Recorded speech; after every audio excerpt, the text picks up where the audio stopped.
Exactly 6:30 p.m. Today is the 29th of October 2022. Ladies and gentlemen, thank you for joining us on today's edition of the Weekend Bilingual Newscast over My Media Prime TV. We are broadcasting from the economic capital of Cameroon, Douala. Good evening, Liliane, Foguen. Bonsoir, Cynthia, Azanu. Il est 18h30 à Foguen, village situé à Tchang, dans la région de l'Ouest Cameroun. Mesdames, Messieurs, bonsoir. Merci d'honorer le rendez-vous de l'information bilingue sur My Media Prime Télévision du 29 octobre 2022.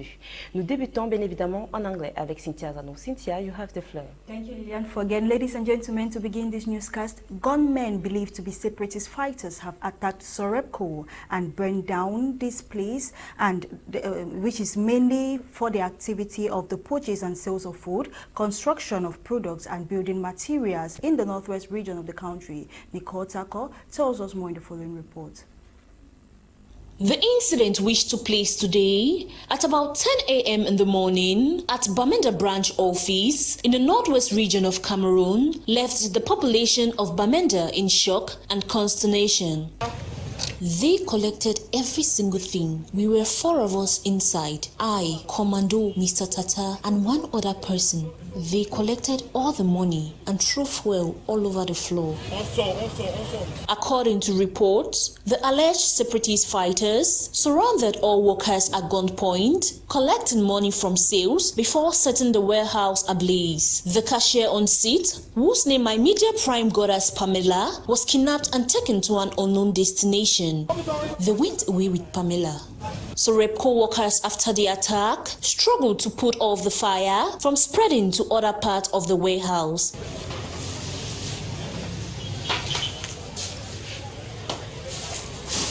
The incident comes days after a 70-seater transportation bus belonging to the Soboys, a Bamenda-based transportation agency, went on flames. According to the manager of this agency, 3 armed men on board a motorcycle poured fuel on the bus, setting it on fire.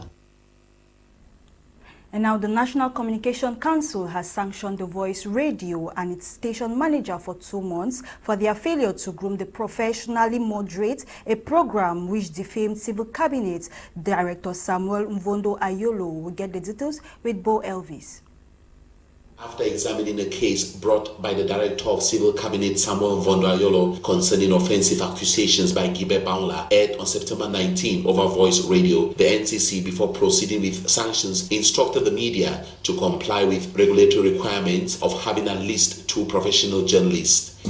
After deliberating on the responsibility of the organ in question for its failure to groom and professionally moderate, the program in question has decided to suspend for a period of 2 months both Voice Radio and Mrs. Gwas Esther Caroline, its station manager, respectively. The Director General of Taxation, Modest Mopa, accused Vision Card, an anecdote, of tarnishing the image of the General Directorate in relation to tax adjustments imposed on Anecdote Group.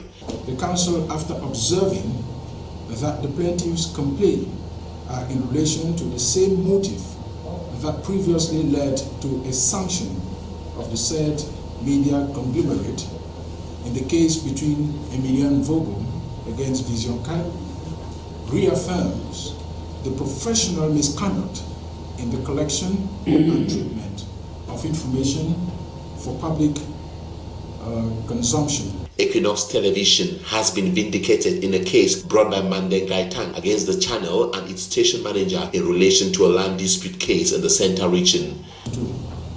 The Council observed that the reporter did not comment the information conveyed, and given her sense of precaution and professional distance between information and mere journalistic commentary, has found no fault with the said media organ. The National Communication Council wants media professionals to put professionalism and respect of ethics at the forefront so as to avoid complaints and sanctions. Débutons avec cette note d'information. Malheureusement, il s'agit de plusieurs matériaux de construction qui sont partis en flambeau dans une agence de Sorepco dans la région du nord-ouest Cameroun. Les flammes ont été maîtrisées par les riverains, heureusement. Pour l'heure, l'origine de l'incendie reste inconnue. Les enquêtes sont en cours. Nous y reviendrons. Restons en société, la pénurie de gaz domestique n'a épargné aucune région du Cameroun. À Eboulwa, dans la région du sud, la population hausse le ton contre les autorités locales. Marie-Rosine Gandoga nous fait le point dans ce reportage. Nous sommes à Eboulwa dans le sud Cameroun. Des rassemblements des personnes devant les dépôts de gaz et des stations très visibles. Il s'agit de la recherche du butane, encore appelé gaz domestique, qui est devenu rarissime. Ici, nous sommes à Eboulwa, plus précisément à Mekalat, où nous venions nous ravitailler en gaz. Moi, particulièrement, je suis là depuis 8 heures. Et jusque-là, il n'y a toujours pas de gaz. Il n'y a pas de gaz à Eboulwa. Nos mamans souffrent à la maison aujourd'hui avec les charbons et tout ça. Ici à Eboulwa, c'est le seul dépôt où on peut en trouver car les autres ont fermé leurs portes. Maman Monique, mère de famille, nous raconte son calvaire. Il pleut, le bois ne prend pas, le charbon même coûte cher au marché. Vraiment, on souffre à la maison. Le charbon est revenu à 8000 francs le sac de charbon. On ne sait plus quoi faire. Dans les stations-service, tout est cadenassé en attendant un probable ravitaillement qui vient de Yaoundé. Dernièrement, on nous avait porté que la gaz devait être arrivée. On a eu à parcourir par toute la ville pour chercher le gaz, on ne trouve pas le gaz. On se pose la question, quand ça arrive aujourd'hui là, on se pose la question, est-ce que ça pourra suffire tout le monde qui se maintient à Eboulwa? L'heure est grave dans la région du président de la République. Il faut se lever tôt pour avoir son ticket et attendre une bouteille, même après 2 jours. Il n'y a rien de grave de savoir qu'un pays producteur de pétrole se retrouve en train de ramper derrière un autre pour des services qui peut lui-même s'en offrir. Nous souffrons que le gouvernement nous arrange l'histoire de gaz là. Nous souffrons trop au Cameroun. Incendie qui est tué pour encendrer notre Sonara. Toutefois, il est important de savoir que le gouvernement ne croise pas les bras face à cette situation. Ainsi, les ministres du Commerce, Luc Magloamba Gatangana, et celui de l'eau et de l'énergie, Gaston Elundou et Somba, sont au four et au moulin pour satisfaire la population, mais la demande est très forte. Vivement que notre Sonara soit rapidement réhabilité afin de tourner cette page noire de la pénurie des produits pétroliers. Vendors and consumers of mackerel fish have decried the high cost of these fish in the market. Our reporter Katrine Kongwe went down to the Bonamoussadi market and spoke with some vendors and consumers as she files to us the following report. Like every other commodity in the local market, getting the mackerel fish now is not easy. Vendors and consumers of the said type of fish confirm that the prices have increased. According to this vendor, getting a carton of mackerel fish which used to be sold at 22,000 francs now ranges between 30 to 34,000 francs. As you can see, this fish has made more than 30 minutes here. Because it is expensive, more than 10 customers come, but he can't buy because the prices are very high. Contrary to before, when we used to buy a carton of mackerel at 22,000 francs, but today the same carton is sold at 30 to 34,000 francs, depending on who we buy from. The price hike has pushed consumers, according to this vendor, to switch to other alternatives. Normally, the price of mackerel is really expensive, and we pray that the government does something to help the situation, because seriously, it is not easy with us. Before, we used to buy fish cheaper than now. With 26,000 francs, we could get a carton of big mackerel fish. But now, even to get good mackerel is difficult. That is why it is very expensive now. This has caused many people to buy the bad quality because its price is a bit cheaper than the ones with good quality.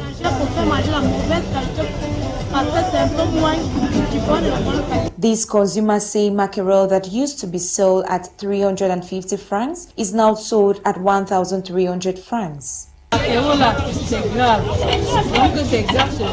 It is bad now. I don't eat mackerel anymore. So now we eat dry fish. A small fish that we used to buy at 350 francs is now sold at 1,300 francs. Before, when I used to have 1,500 francs, I could get at least 4 mackerel fish. But today, it is not easy, so we have switched to other alternatives. Cameroonians say they are skeptical about the future as the festive periods draw closer. Their only hope now is God, as the prices of almost all basic commodities go up every day. A two-day seminar organized by the Northwest Public Independence Council for mayors and local authorities has rounded up in Bamenda on rights, duties and ethical compliance in council. Charles Kebwa took part in this event and now reports. The two-day seminar with mayors and other local authorities of the 35 councils in the Northwest region, organized by the Northwest Office of the Public Independent Conciliator, the local authorities were schooled on ethical and right-based programming of council activities. I really appreciate the Mayor Ondo, whose cooperation and level-headedness permitted the Office of the Public Independent Conciliator to put an end to a 20-year-old matter in his municipality. We are inviting everybody to join in the moving train. The Public Independent Conciliator for the Northwest, Tamfu Simon Fai, the seminar in line with a promise he made during the launching of the Northwest PIC activities to ensure the effectiveness of councils rather than sit and wait for complaints about council functioning, said the Northwest PIC have treated over 90% of the 62 complaints received. It's an advocate for councils, 3 is a pacificator.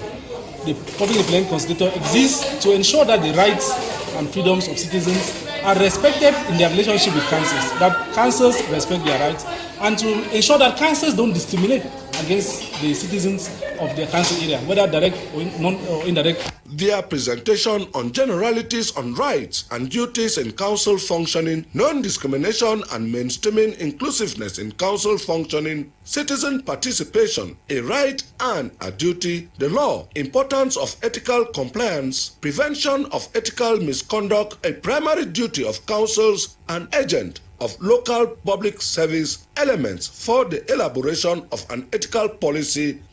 We know what they are trying to do is what would have been done at least the first 6 months that Mayor took office. But I cannot blame them because it's better late than never.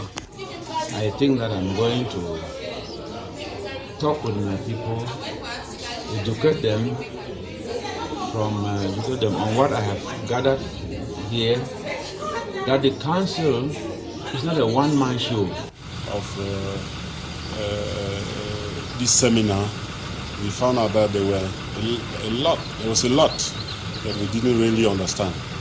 We are happy that when we go back, we will try to come out with drafts of ethical codes that we are going to come together, examine, and then approve for all the councils of the Northwest. The Northwest Public Independent Conciliator Tamfu Simon Fai reiterated to municipal authorities the PIC has 3 roles entrusted to its mission and not to police councils. Une autre note d'information dans ce journal, des citoyens ont manifesté à la sous-préfecture de Touboro pour exprimer leur colère face à l'insécurité grandissante. Ces manifestations interviennent après un acte de prise d'otage avec demande de rançon survenu dans un village appelé Mayobi. Les débrailleurs affirment que 2 membres du comité de vigilance ont été grièvement blessés par les malfrats. D'après une source bien introduite, au moins 450 personnes ont été enlevées dans le département du Mayori. Nous sommes dans la région du Nord Cameroun. La commune d'arrondissement de Douala 5e est en tête de classement dans le département du Vouri en ce qui concerne le taux d'exécution du budget d'investissement public. La session d'orientation s'est tenue du 27 au 28 octobre 2022 au sein de la mairie de cette commune en présence du préfet du département du Vouri. Reportage. 16%, c'est le taux d'exécution du budget d'investissement public pour le mois d'octobre 2022 de la mairie de Douala 5e. Un pourcentage qui propulse cette commune en tête dans le département du Vouri à la grande satisfaction du préfet de ce département. 76% taux d'exécution au mois d'octobre. Donc c'est sûr que au mois de novembre, parce qu'il y a l'arrêt des engagements vers le 15 novembre, je suis sûr qu'ils atteindront même 80%. Tout ne dépend pas aussi de l'ordinateur. Vous savez, les procédures de l'assession de marché sont tellement longues que bon, ça n'est pas toujours le maire qui est à l'origine de l'acteur qu'on peut observer. C'était au cours de la session ordinaire du conseil municipal consacrée au débat d'orientation du budget 2023 de la commune d'arrondissement de Douala 5e qui s'est tenue du 27 au 28 octobre 2022 que l'annonce a été faite. Pendant 2 jours, le maire de la dite commune et les conseillers municipaux se sont prêtés aux exercices afin de mieux préparer la session 2023. Cette session que nous maturons, que nous élaborons la quasi-totalité des investissements que nous devons faire en 2023. Donc bref, c'est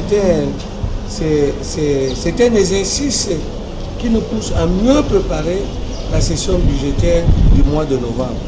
Donc ce n'est pas une session technique, mais c'est une session assez de maturation, c'est une session dans laquelle nous devons être très vigilants parce que c'est ça qui nous donne une orientation de pouvoir exécuter ou de pouvoir voter le budget qui pourra accompagner la population à mieux. Le préfet du département du Vouri présent à cette cérémonie a félicité le maire et ses collaborateurs pour des travaux déjà effectués en termes d'investissement. J'ai tenu justement à féliciter l'exécutif municipal de Douala 5e pour les efforts qui ont été pour que le budget soit exécuté, sinon dans son. Le maire a également félicité ses collaborateurs pour des efforts consentis et il dit réunir tous les éléments pour réaliser tout ce qui lui a été confié comme BIP. The Douala 5 Council has organized an ordinary council session to evaluate the budget for the year 2022 in prelude for the year 2023. This session, which took place on the 27th and 28th of October 2022, was presided by the Senior Divisional Officer for Wuri in the Town Hall of Douala 5 Municipality. Let's get the details in the following report. Council session which took place at the Town Hall of the Douala 5 Council was dedicated to the evaluation of the budget for the year 2022 in prelude to the year 2023 in the municipality. According to the Senior Divisional Officer for Wuri, the Douala 5 Council emerged best municipality in the division in terms of the realization of the public investment budget for the year 2022. Today to discuss what they are doing in the next year. And I think it is a good exercise because we are not, we say that we are in what we call in French, budget program. And topics, once that they come to discuss first what we have to do in the budget we are coming to the exercise 22 or 23. You talked about the time to thank them and to congratulate them because they are in the first in the Wuri division, and I think it is a good thing because they have to realize their investment of budget and it is to ameliorate the condition of lack of education. The Ordinary Council session staged Thursday 27th and Friday 28 October 2022 was an opportunity for authorities of the municipality to disclose what has been achieved so far and what is left to be accomplished before the end of the year 2022. Nous sommes à 76%. We are at 76%. It's an occasion to say we will put everything in place to follow up the project and other executions in the field. Many other things will go on.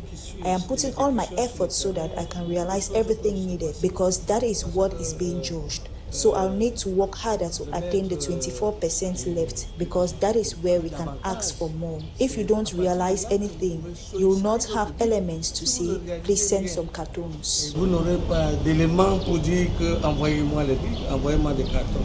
As the year 2022 comes to an end, the mayor of Douala 5 municipality and his executives disclosed that they are looking forward to hit the mark of 90% in the realization of the public investment budget in the month of November.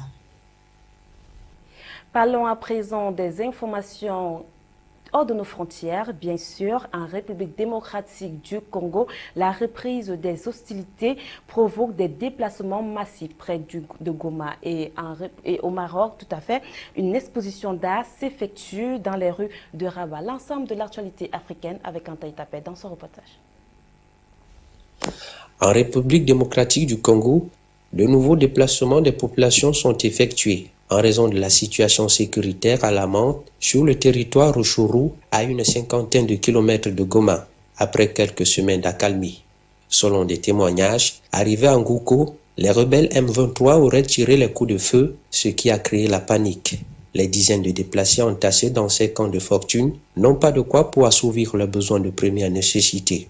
En attendant la paix, les assaillants du M23 continuent à multiplier ces assauts. Dimanche dernier, ils avaient envahi Tamungunga. En Afrique du Sud, la sécurité est renforcée à Johannesburg.